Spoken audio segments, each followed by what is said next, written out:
j'ai souhaité organiser un temps de remake avec ceux qui nous avaient accompagnés pendant la démarche. Comme vous le savez, à Nord, c'était 5 friches industrielles, une friche touristique. On les a toutes traitées, donc on a commencé dans les années 95-96 avec l'EPF, l'établissement public foncier, qui a été véritablement le partenaire. Si on n'avait pas eu l'EPF, on n'aurait jamais pu avancer. Il faut se rendre compte aussi qu'à cette époque-là, tout ce qui était en briques, c'était d'un état... on ne pouvait même pas faire des réunions à l'intérieur des bâtiments, c'était trop risqué. Puis petit à petit, une réunion, et puis Jean-Luc était tellement tenace qu'on a suivi, et puis on arrive au résultat aujourd'hui. La Verrie Blanche, c'était les services à l'époque, m'avaient dit, monsieur le maire, c'est de l'autre côté de la voie ferrée, ce serait peut-être mieux de penser à faire une renaturation. Moi non, je veux garder le coron ouvrier, parce qu'on n'avait pas réussi sur les autres friches à garder ce coron ouvrier qui... pour moi, était un symbole de la mémoire ouvrière, de rendre hommage à toutes ces générations d'ouvriers qui avaient travaillé soit sur le site ou qui y avaient habité, et ça me semblait important.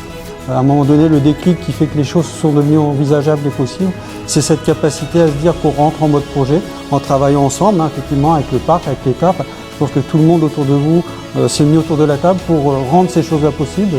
Et ça, c'est l'élément déclencheur qui fait qu'on peut agir autrement la vie, et puis on crée des choses qui deviennent exemplaires, qu'on ne verra pas ailleurs, parce qu'on est rarement dans ces situations-là. C'est vrai que c'est un terrain de jeu fantastique, de pouvoir, et c'était le sens de notre proposition, renouveler ces corons pour faire un petit peu de logement, éventuellement ensuite les tendre en neuf, et puis bien sûr travailler sur ce bâtiment de l'ancienne verrerie. Et on est ravis d'être invités, et surtout de voir l'énergie qui a été mise du côté de la ville. Au fur et à mesure de la réflexion, on a abouti vraiment à une réflexion tout autour du quartier, sur la multifonctionnalité, l'intergénérationnel, sur tout ce qui est liaison avec, on l'a parlé de la valorisation de tout ce qui est continuité écologique. Donc on a réussi à faire évoluer le projet vers quelque chose vers un écoquartier, vers quelque chose de très, très ambitieux. Vous pourriez peut-être déposer un dossier d'écoquartier.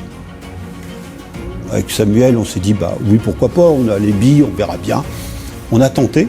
Et finalement, on a été retenu en 2018, donc au ministère. Je commence par appeler les représentants de l'écoquartier de la Verrerie Blanche à Anor. C'est musclé, c'est pas simplement, vous cochez pas des cases, vous devez répondre, donc 20 engagements.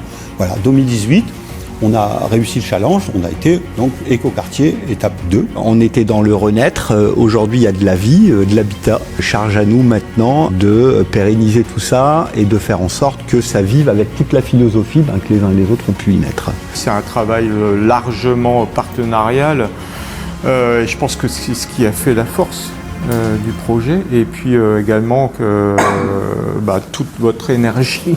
C'est vrai que l'agence travaille effectivement avec le parc, le CEU, avec les services de l'État, à des projets qui permettent le renouveau et le développement de notre territoire, qui permettent aussi de garder et de transmettre aussi une histoire.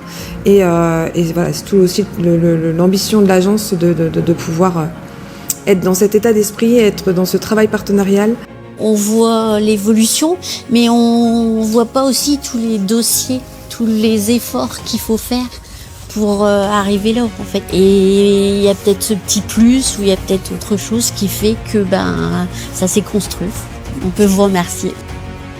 Dès lors qu'on a telle reconnaissance de la part d'un maître d'ouvrage, ça pouvait sembler normal à l'époque. Aujourd'hui, c'est presque exceptionnel. Donc, c'est encore une fois à vous remercier, parce que ça fait du bien à nos petits égos d'architectes. On ne savait pas trop comment ça allait se passer. Je vous dis, les planètes se sont alignées, les voyants étaient ouverts, voilà.